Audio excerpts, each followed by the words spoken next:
Good morning, good afternoon, good evening. Ayan, nasaan man po kayo ngayon. Good morning po mula dito sa Winnipeg, Manitoba. And for today's video, ayan, para maiba naman dyan, gagawa tayo ng tortang talong at ensaladang talong. So, ayan, napakasarap po niyan. Sino po ang mahilig sa tortang talong? Ayan, napakaganda ng araw ngayon. Thank you, Lord. And say good morning sa mga flowers na magaganda dito sa backyard. At dahil wala naman tayong uling, dito tayo magluluto sa burner at medyo mahangin. So good luck sa ating tortang talong. So napaka sarap po nito na ulam, sa mga so ayan, ganyan lang gagawin ko sa kanya. Kaya lang mahangin, so paano kayang gagawin ko? Sandali, basta dyan ka lang, stay put lang.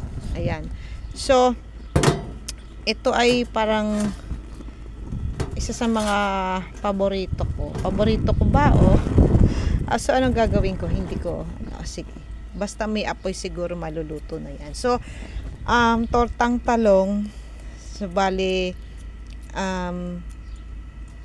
palagay ko hindi lang to ulam, pwede rin siya na palaman or pwede din siya na parang yun lang, parang walang kanin kasi meron na siyang itlog, di ba?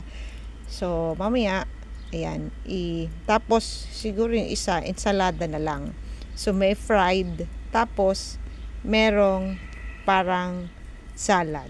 So hindi naman siya ganun ka special pagka akong nagluto, pero shout out sa aking asawa, yan talagang all time favorite niya ito.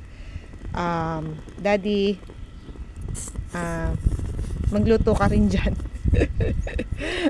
Dahil 3 lang tong talong ko at alam ko na kaya mo itong lutuin. Ayan, so ayan, kumusta po ang bawat isa? Sana po ay okay tayong lahat at safe tayong lahat dahil napakaganda ng araw na ito. Ayan, so no isang araw lang umuulan, ngayon naman mainit, pero ako ay ayan, nakamedyas pa rin ako at naka-sweater dahil nga ayan, mainit. Ayan, isang napakaganda na dito sa Canada. Isa talaga nagustuhan ko. Ito na pine tree. So kahit na ng winter na siya ng syempre malamig, parang maraming halaman yung namamatay. Pero ito na pine tree, ayan, ito na nga na pine tree. Bakit ba tinatanggal ko pa? Ay hindi siya namatay. Kumbaga nakatayo pa rin siyang ganyan. So kahit siya ay siguro kasi yung nature niya, balik tayo dito sa talong. So yun siguro yung nature niya na built siya para sa malamig na weather. Like yun nga, yung may snow. Sobrang lamig, as in base experience ko few months ago, hindi ako makakatagal sa labas ng like 5 to 10 minutes. Yung mga minus kasi yun, mga minus, pero minus 10 lang yun, mga 15 or siguro max 20 to 25 nung dumating ako dito. Hindi ako makakatagal doon, pero dahil nga siguro yung pine tree is built in siya, kumbaga yun yung kanyang nature na hindi siya mamamatay sa lamig. So sana all, diba? I mean, tayo as a tao, diba, lahat tayo may weakness, pero meron tayong strength na parang kahit dumating yung mahirap na part sa buhay natin ay parang lang, parang kalma lang, parang ganun, parang hindi tayo masyadong maapektuhan. Which is lahat tayo meron ganun. Pero at the same time, meron tayong weakness na parang isang pitik lang sa atin tayo natutumba. Yung parang ganun. Isang pitik lang tayo iiyak na agad or malulungkot na or maraming alam mo yon, negative na pwedeng mangyari because of our weakness, and we cannot deny that. And lahat tayo kasi meron nun. Pero na-realize ko na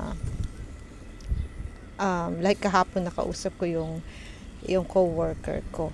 Ayan, this is a storytelling again, mula sa talong, sa bulaklak, sa pine tree. Ayan, kasi nakaka-relate tayo sa mga maraming bagay araw-araw, and it helps us to reflect how the Lord works in our lives, how good He is every second of our lives.